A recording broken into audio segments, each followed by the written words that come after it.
Hey everyone, this is Laurie Meyer from stampedgreetings.com. I am trying to play around with this lighting a little bit to get it not quite as bright. Let me see what I can do here. I think we're going to go with that light. Sorry, this is always a trick for me to get things so that they look okay. Today I am going to show you how to transform these pieces into an absolutely stunning card. And I really want to make sure that I give credit to the lady who inspired this design. Her name is Susan Campfield, and she is absolutely incredible.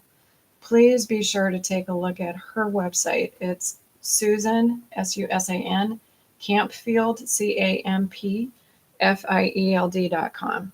And you are just going to be amazed at what you see. So I'm going to take these pieces and I'm going to transfer them and transform them into a card that looks something like this. It's a beautiful happy birthday card.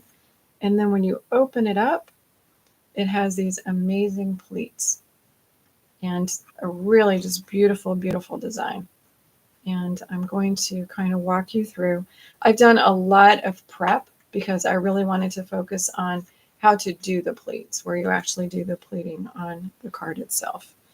And again, major, major thanks to Susan. When I do a card like this, I always make a prop, and it helps me to just kind of work through, make sure I know exactly what I need to do in order to get the card to work. And also, for a card like this, it gives me an opportunity to write some notes to myself. So you'll see that on this card, I have the fact that I'm going to use a piece of designer series paper that is 4 inches wide by 12 inches long. And we'll talk about orienting the design in just a minute. And then we're going to make 7 score lines, beginning at the 3rd inch mark and going over to the 9-inch mark. We're going to do every inch, and that is going to help us build the pleat. So by using these, and I will put this in the notes as well, this is going to give you a little cheat sheet of how to make the pleats on the inside. And I did use a little bit of old designer series paper to try and, again, make my little prototype. But let me pull back in the paper that I'm going to use. And the designer series paper that I'm using for this card is the absolutely, absolutely incredibly beautiful perennial lavender designer series paper that is in the new mini catalog. And what I'd like you to do is just take 2 seconds. I've got some pieces, I've cut these into 6 by 6, and they are just gorgeous. The colors are amazing, the designs are beautiful, and I really believe that if you don't have this in your collection yet, you probably need it. But I'm going to start this. This is for the inside piece. I'm going to start this. It is 4 inches high, 12 inches wide, and I'm still messing around with this crazy lighting. Let's see. That's not so good. Yeah, well, no. What if? All right, we're going to turn off the lighting and see if this works a little bit better. So I'm going to go ahead and show you where to make your score lines. And again, let me bring in that little cheat sheet so you can see. You're going to score at 3, 4, 5, 6, 7, 8, and 9. And I'm using my Simply Scored board, scoring board. I'm going to start at 3, go to 4, 5, 6, 7, 8, and 9. And I'll go ahead and pull that out. Now, obviously, if you're using a designer series paper that has a vertical design, you want to make sure that you're looking at it in a horizontal view so that you can actually see the design. All right, what I'm going to do here And I am going to flip this back so you can see me actually doing it.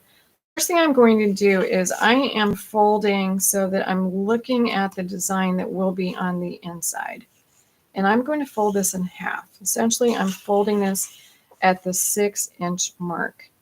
And the reason I'm doing this is even though I've scored my paper, I want to make sure that I'm really lining this up as best as I can, corner to corner. And then I'm going to grab my bone folder and give this a really good burnish. One of the most important things that you can do when you're building a card like this is to take your time with your burnishes. And what I'm trying to do, I'm going to accordion fold this, is I'm going to line up the sides, and I'm going to do this intentionally, where I'm trying to get this entire thing straight. And the straighter I get it, the better it is going to work when all is said and done. The score lines that I've put in the paper are guidelines because they may not be absolutely perfect, but they're definitely helping me figure out where I need to make my folds. And this is going to be the last one that I fold on this side. And do exactly the same thing. So we're accordion folding. And I'm, again, just trying to line things up on the side. And it may mean that my score lines are not exactly where they should be. So I'm going to do my best to get them right. All right. And when you get down to the last score line, so this is the last one that I'm doing on this side. This is important. Do your best to take that last piece and just line it up with the other corner and almost ignore where your score line is and just try to get it butted right up against that corner. And this will make sense in just a minute. All right. So I've got my little score lines done. And I am just making sure that I have everything folded the way that I want them. Okay. I'm giving them a nice burnish. All right. So this is what it's going to look like when you're done. And one thing I realized, and I'm going to correct myself, is that I folded this middle the wrong way. So when you're starting, just fold that back rather than folding it forward. But this is what you're going to end up with when you're done with your pleats. And the more structure you have to this, the better that you have it actually, just really well burnished and lined up as best you can. You're going to be happy with the outcome. All right. So step 2, you're going to need a card base. I chose Pretty Peacock. This is one of my absolutely all-time favorite colors. It is just gorgeous. And I've cut this so it's half a sheet. I've cut it so it is 4 1/4 by 11. And on the 11-inch side, it's scored at 5 1/2. So it's going to open on a landscape view. When I burnish, I always burnish so that the bump, the way that you press the paper when you score, that the bump is on the inside. And then when you actually fold and burnish, it just folds better. So let's go ahead and attach these pieces together. And let me show you the finished card so you can see where we're going. So it's going to look very much like this, although the design on the paper is different. But we're going to attach it so that those pleats are right in the middle. So here's what I like to do. I like to position my card base in this orientation so I can see it just a little bit better. And I particularly want to make sure that I can see this side. I'm then going to make sure that I know how I'm putting the designer series paper in here. I'm going to first adhere this side. It's personal preference. You could adhere the other if you want. And I use Tombow. I love Tombow. And for designer series paper, the less Tombow you use, the better. If you use a lot of liquid glue on designer series paper, there is a chance that your paper could kind of buckle or bubble a little bit. Now, I'm holding my paper like this. I've got all those pleats together, and I've got the side exposed that I want to put down. And all I'm doing here is I am looking at the left side, the bottom, and the right. And I'm just trying to get them about the same width from the edge. And then more importantly, I want to try to get my designer series paper so that it is parallel with the cardstock, with my card base. When I have that done, I'm going to fold all of my designer series paper together. And again, I'm right-handed, so I'm going to hold this all together while I take my Tombow out again. And I'm going to be very sparse with the glue that I'm putting on here. Now, the reason that I wanted to have those pieces of paper aligned as best as I could is I'm trying to get this whole piece of designer series paper to work together. Once I have my glue on, I'm going to reorient my paper because now I'm going to take this side and fold it over. I can put my fingers in the middle of the accordion because there's no glue, and I'm just going to literally lay that piece on top. All right, and now because I made sure that everything was lined up, I've got a beautiful accordion fold on the inside. Isn't that amazing? It's stunning. It really, really is. So the one thing, again, I want to make sure that you heard my correction on what I said. When you are starting the fold, make sure that you fold back. You do a mountain fold for the 6-inch mark of your paper, your designer series paper. I'm going to fairly quickly finish this card, and then I want to show you 2 other ways that I've kind of made a little bit of a tweak on the design that Susan Campfield shared. And it's simply by making slightly different pleats in the designer series paper, meaning at different measurements, just to get things to look slightly different. But let's do sort of a recreation of this and also the inside. First thing that I'm going to do, and it might sound a little odd, is I'm going to attach what's on the back.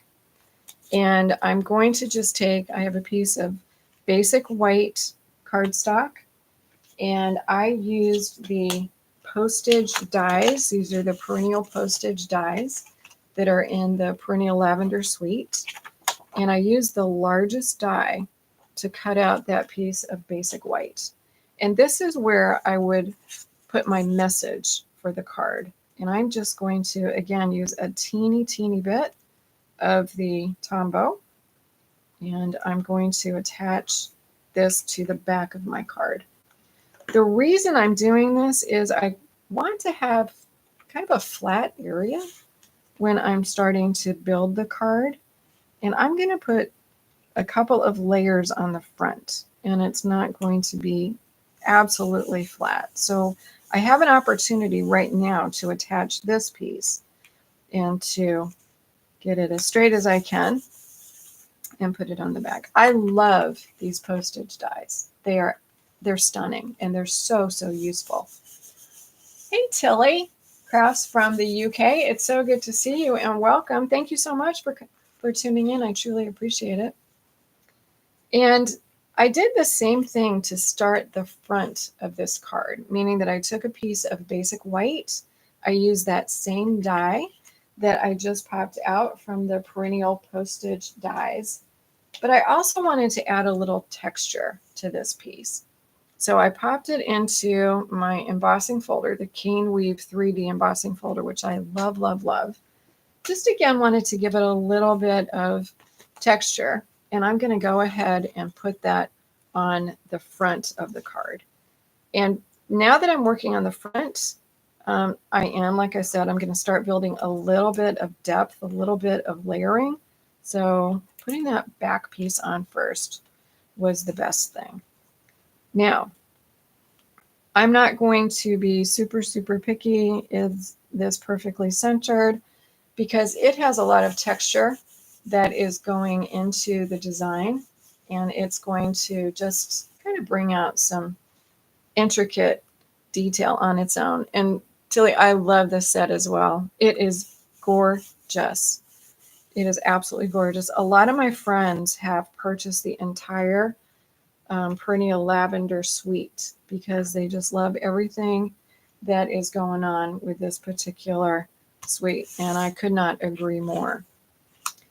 All right, let's take a look at the next steps here. So the next step, we're going to kind of build on this postage stamp image.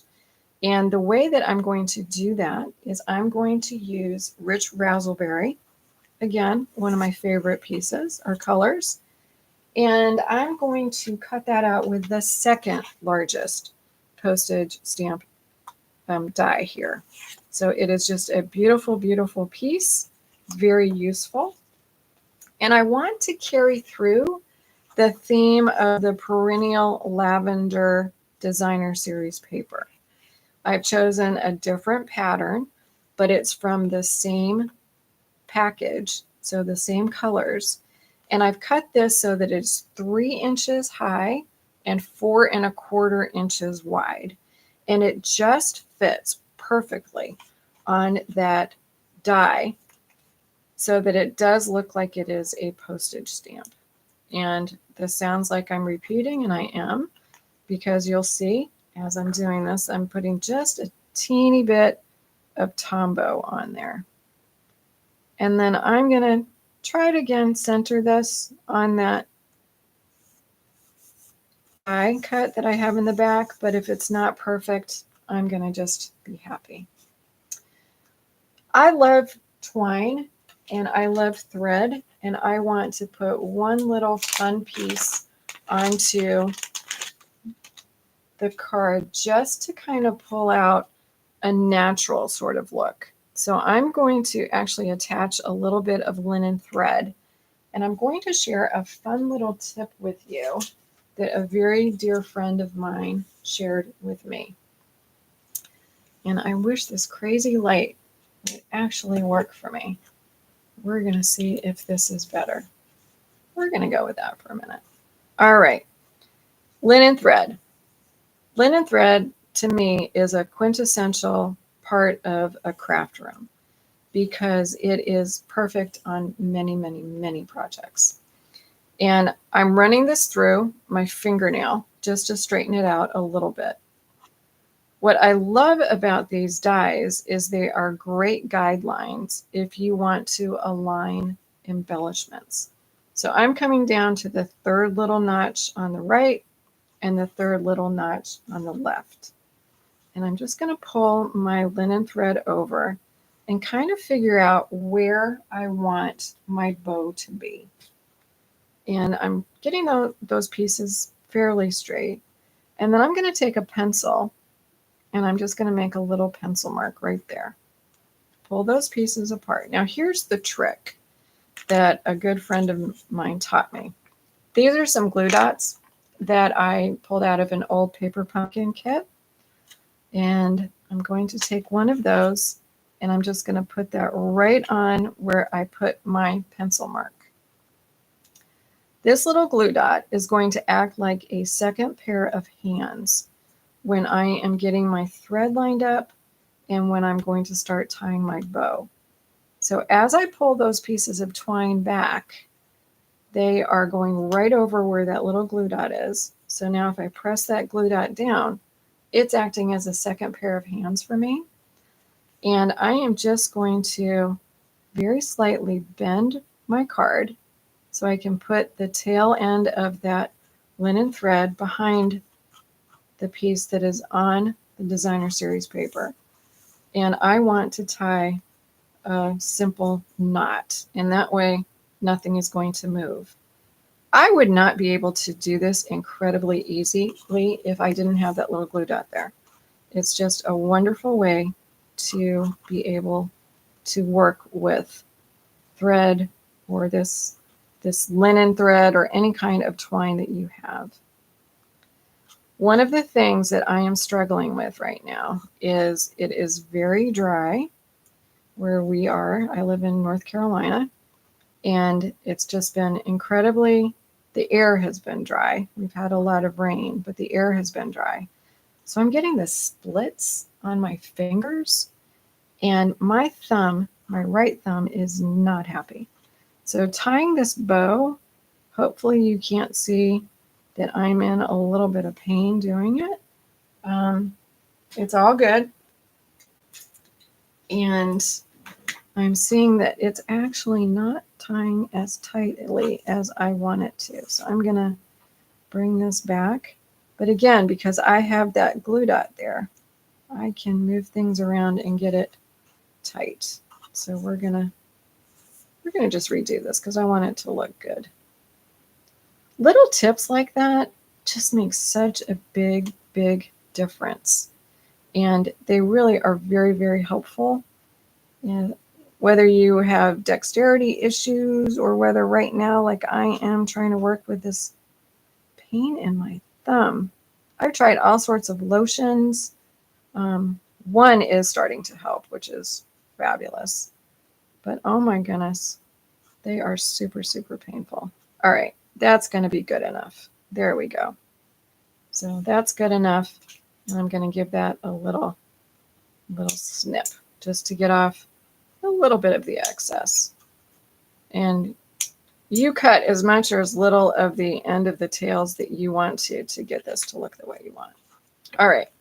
So now what we're going to do is we're going to add this directly to the top of our card.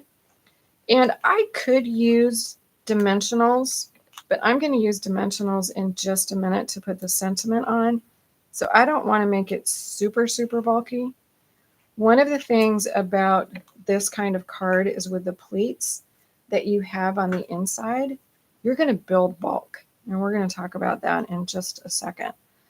I put much more glue on this piece than I did on the designer series paper that I've been working with for two reasons. We're working with cardstock, so it can handle the glue. The second is when you are gluing a piece onto another piece that has been embossed, that embossed piece isn't flat. So if you have a teeny bit more glue than you might normally, you're going to have a little bit better chance of getting things to just lie the way you want. And you can tell I am pushing on those corners especially because I want everything to be stuck down really well. All right, I'm turning this into a birthday card. And what I used for my sentiment is from the Circle Sayings stamp set and this happy birthday. I love the sayings in that stamp set. And then again, I'm using one of the dies from the perennial postage. And it is actually this one. Sorry, it's this one that looks like a little ticket. And the ink that I'm using on that is the Pretty Peacock because I wanted to get more of that Pretty Peacock color from the back. So I am just going to put that on white cardstock and then cut that out, cut the sentiment out with the die that I just showed you. Now, I'm going to lay that right on top of the linen. And one tip when you are using dimensionals to put a sentiment like this over a piece of linen thread, in a perfect world, you don't want to get your dimensional on the linen thread. So I'm cutting my dimensionals in half, and I'm going to leave a space in the middle of that die and sort of go over the top of the linen thread and try to miss it. And that way it's going to lie a little bit flatter and it's just going to work a little bit better. So what I'm aiming for is to get that linen thread. So when I put this piece on, that the linen thread's going to go between that cut dimensional on either side. And this is also tricky with that crazy little split in my thumb, getting the wax paper off of the dimensionals. And I'm going to line up the linen thread with that middle notch. And also I'm just looking on the side to try to get it kind of straight with the designer series paper. And then just give it a little push. I found the wax from my dimensionals in our refrigerator the other day. That's nuts. Absolutely crazy. Okay, we've got a couple more pieces of paper, and then we have some gems to finish this card off. Now, let's talk about the inside and how we're going to do that. This is a sentiment from one of the Celebration stamp sets, and this is a freebie. It is this one right here. These are great sentiments in this set. They're absolutely awesome.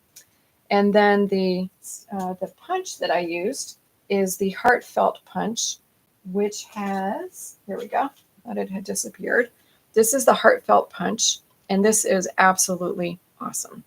It can be used in either direction depending upon what your sentiment is.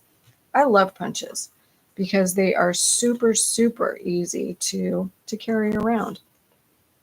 What I'm going to do is I'm going to put my sentiment on that third pleat. And be careful with this. Be careful in terms of where you put your adhesive. You're going to put your adhesive on the sentiment, not on the step, because you know where you're going to put your sentiment. Little is better in many respects. I don't know exactly how far in I'm going to put this little piece, the sentiment piece. So I'm not going to put much adhesive at all on the back. And then what I'm going to do is I'm going to turn the card this way when I put the sentiment on, because I can see where my burnish is, and I can see where this is straight.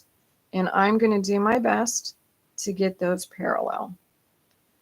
The glue might just be over in here and not all the way to the edge. That's fine, because it will adhere without a problem, and it's not going to ooze out where I don't want it to be. And I'm just making sure that that's about straight. Then I'll look at it head on and make sure that my word looks like it is straight when I'm looking at it and reading it. And I'll go ahead and give that a little bit of a, just a little bit of a push to make sure that that's adhered really well. Now, I have a confession. My New Year's resolution, I guess, for 2024 is that I am going to be frugal. And I know that if you look in the mini catalog, there are butterfly elements that go with the suite. Well, I decided that I had a really fun, this is old, but a really fun die from Stampin' Up! That is in my stash. So I decided to shop my own stash. And I found this super fun little butterfly. So I cut a couple of those out of just old basic white paper. And I am going to use those. And a couple of tips on this as well. So let's just look at the card that I made that I'm sort of remaking. I'm going to put one on that front pleat, and then I'm going to put one on the back that has the ability to look like it's sort of in flight, if you want to think of it that way. And what I suggest that you do to do this is grab a piece of scrap paper. This is the piece that I used when I made this sentiment. I'm going to use this. I'm going to actually blot out some of the glue that I'm going to put on these pieces. So this first one, I want to sort of have flying off the first pleat. And I'm going to put some glue right behind the bottom left of the wing. I don't want a lot. I don't need a lot. And I'm just purposely going to put it right around kind of that bottom edge. And then intentionally, it's kind of like when you stamp off. I'm gluing off, a new term, I'm gluing off.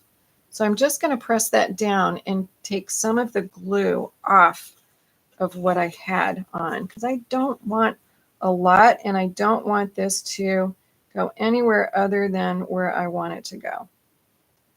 And then I'm simply going to get my finger, you can see that lovely cut, and my thumb on the top, and just kind of press that down.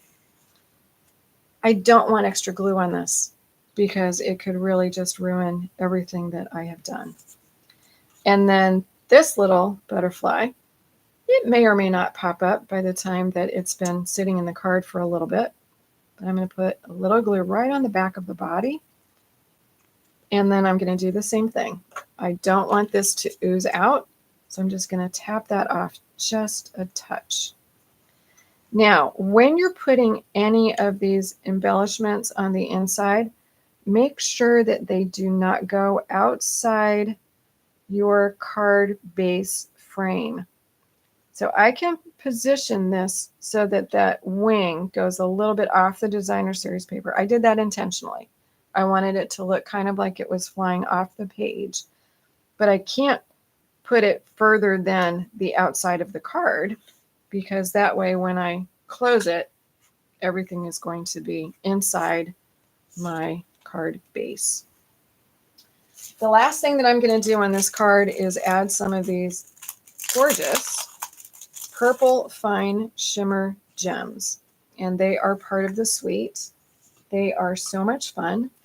3 different colors. I'm going to use this is kind of like a rich razzleberry. I always like to tuck one kind of underneath a sentiment if it's popped up, just so that it shows up a little bit differently. And then I'll put the darker purple. This is, I think, Gorgeous Grape. And then we're going to go back to the rich razzleberry and put that kind of down in here. So that is the first example. And I'm going to show you 2 other, I'm not going to make the cards, but I'm going to show you the dimensions and where to score if you want to make 2 other kinds of these cards. So you'll remember that when we scored for this particular design, where you have 3 pleats and they're equal size, we started with 3, we ended with 9, and we went 1 inch for each one. All right, let's talk about 2 other ways, at least, that you can do this. And I'm going to start with one that has 2 pleats. Let me show you what it looks like, and then I'll show you the dimensions. So this has 2 pleats, and they're the same size. I'm going to show you what that looks like versus the 3 pleats. So here's the 2, here's the 3. All right. So for the 2, and this is more of the paper in the perennial lavender, gorgeous. So what you want to do on this one is, as the other, you're going to start with a 4x12. You're going to start and end at 3 and 9, but in the middle, you're going to score at 4.5, at 6, and at 7.5. And I'll put these in the comments as well. But the key is on all of these, the 3 and the 9, that gives you 3 inches on either side to kind of play with. So 3, 4.5, 6, 7.5, and 9. And these are the ones that I made with the 2 pleats. So we've got this one, and we've got this one. And you can just see that, 2 different colors or 2 different papers, but you get the same design. So then I thought, I wonder if I could make pleats that were different widths and what that would look like. So I played around just a little bit, and let me show you what one of those looks like. And it is a little different. It's very fun. So there are two different pleats here. There's one that is 1 inch and there's one that is 2 inches. And it's kind of fun because doing the same thing, you're going to, just have a little bit different way of using those pleats. And it is a great way, Tilly, to use up the designer series paper. It is absolutely brilliant. I will show you one other one in just a minute. But let me give you the score lines for that. So you start with a 4x12 again, and then the 3 and the 9. But we're going to score at 4 and 5. That's going to give us that 1 inch pleat at the beginning. And then the 7 is 2 inches away from 9 and 2 inches away from 5. So it's all math. But to get this one, 3, 4, 5, 7, and 9.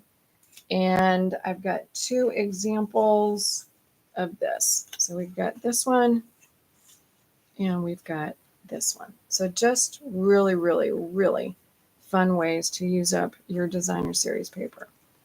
One thing I did want to mention is if you do the one that has the 2 pleats, be a little bit careful when you're putting your sentiment on, because when you fold that together, the pleat is going to be closer to your edge than it was on the first. It's just because of the size of this pleat, it's getting a little closer to the edge. And if I show you these 2 cards side by side, you're going to understand what I mean. You just need to be a little bit careful of how far away your sentiment is. And then especially when you're dealing with the one that has different sizes, that's going to be even closer to your edge. See how that sentiment is almost butting up against the edge of the card? So just be aware of that when you're putting it together. But all of these are so much fun. They use the same designer series paper, the postage stamps, and they are absolutely gorgeous. And they just have different pleats on the inside. Now, I have told you what my New Year's resolution is, and we're getting close to Valentine's Day. So I was on a Zoom call a little while ago with some very good friends of mine. And while we were on, I pulled out some old paper. And this is old designer series paper. So you're going to find, and you can blame me, actually blame Susan Campfield. Let's just blame her. She's the one who gave us these ideas. To use up some of your old designer series paper. So isn't that fun? This is some Valentine paper. I think it was a celebration one a couple years ago. And it's going to look very repetitive, but I'm using up different color cardstock. And this obviously is the one with the 2 pleats. Haven't decided exactly what I'm going to do yet with the front, but these are pretty quick to put together and they're just fun. So I really think once you get into making these, you're going to find different numbers of pleats that you can do. And I'm also going to do another video to show you how to turn this from a landscape card into a portrait card. And we'll talk about a couple of options with those as well. So thanks so much for hanging out with me a little bit tonight. I really hope you've enjoyed these cards, and I really hope that you make them. And be sure, please be sure to go and visit SusanCampfield.com, because she is a really amazing stamper, and you'll see some other ideas that she has for these as well, and some more cards that she's sharing. Please check back because I will be doing some more videos and showing you some more ideas. Have a wonderful, wonderful weekend, and thank you again for popping in. I really appreciate it. Inky hugs, and see you soon. And I've got to find my crazy mouse. Here we go. See you soon. Thanks.